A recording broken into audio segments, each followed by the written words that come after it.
Hey, I'm Sapphire. Want to hear something scary? The Kelpie. The following story is based on a submission from V in Scotland. Until I was 13 years old, I lived in a small village in Scotland. It was a very peaceful and serene area with a gentle river not too far away. I lived in a house with my mother and grandmother. I'd never met my father. I figured he left the family before I was born. Neither my mother nor grandmother ever talked about him, so I never really asked about him. It was the morning before my 13th birthday. My mom came into my room and sat on my bed. She jokingly asked if I wanted a unicorn for my birthday. Like most little girls, I had a horse phase, but I was slowly growing out of it. So I just told her that I'd love some more books. There actually was something that I wanted for my birthday, but I didn't think my mom would be happy about it. I'd be fine with just the books. I loved to read, after all. One of my favorite things to do was go out into the nearby forest, lean against my favorite tree, and read a book. And that's what I did later that day. I tucked my copy of Where the Red Fern Grows under my arm and walked to my spot. I was lost in my book for maybe 15 minutes when I was interrupted by a sound. It sounded like the neigh of a horse. I thought it was really odd, so I decided to see where it was coming from. It led me to the river. Standing by the water was the most beautiful and majestic white horse I'd ever seen. Its coat was smooth and shiny, its mane was long and luxurious. It turned its sparkling black eyes toward me, and I felt compelled to go closer. I know it sounds strange, but 12-year-old me felt as if the horse was asking me to ride it. I didn't hear the words, but I felt it inside me. It was so weird. I continued to approach the magnificent beast when I heard my mother's voice, not in my head, but echoing among the trees. I snapped out of my trance and began to walk back home, bidding the mysterious horse goodbye. At the dinner table, I told my family about the horse that I saw. They both stopped and looked at me. "Are you sure it was a horse that you saw?" my mother asked. "The forest can play tricks on your eyes." "I'm positive it was a horse," I replied. "It was so beautiful. What do you think it was doing out there?" "I don't know what it was you saw, but you should probably stay away from the river. It's not safe." I remember feeling really confused and frustrated by their response to my experience. Why didn't they just believe me?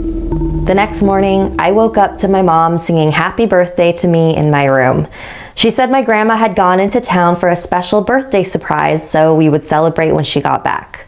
My mom asked me what I wanted to do while we waited, and I told her that I was really close to finishing my book and just wanted to do that. So I went back to my favorite spot and began to read. Moments later, I heard someone calling my name. "V. Hey, V." I looked up, and there was a kind-looking woman, possibly in her 20s, peering from around a tree. "You're Douglas's daughter, no?" I cocked my head at her in disbelief and replied, "How did you know?" She smiled warmly and gestured for me to follow her. "He wanted you to have this for your 13th birthday. Come, now." I knew I wasn't supposed to follow strangers deeper into the forest. I knew that. But she knew who I was, so maybe she wasn't a complete stranger. I closed my book and followed her. She led me to the same clearing by the river I was at yesterday. And there it was, the same white horse. "It's all yours, dear. Happy birthday." The horse seemed to nod its head at me, almost as if reassuring me that, yes, all of this was true. My father was out there somewhere and sent this horse as my birthday gift. I had so many unanswered questions, but in that moment, all of my concerns sort of drifted away. The only thought on my mind was that I needed to ride that horse. It was even more gorgeous up close. As if under a spell, my hand reached out to stroke its mane. But after one stroke, I realized something was very wrong. My hand was stuck. It wouldn't come off. While I frantically tried to pry it off, I heard the woman laughing maniacally behind me. Then suddenly, a gunshot.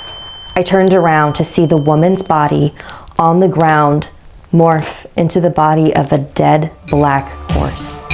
And a few feet away was my grandmother, aiming a gun right at me with a cake box at her feet. Please forgive me, V.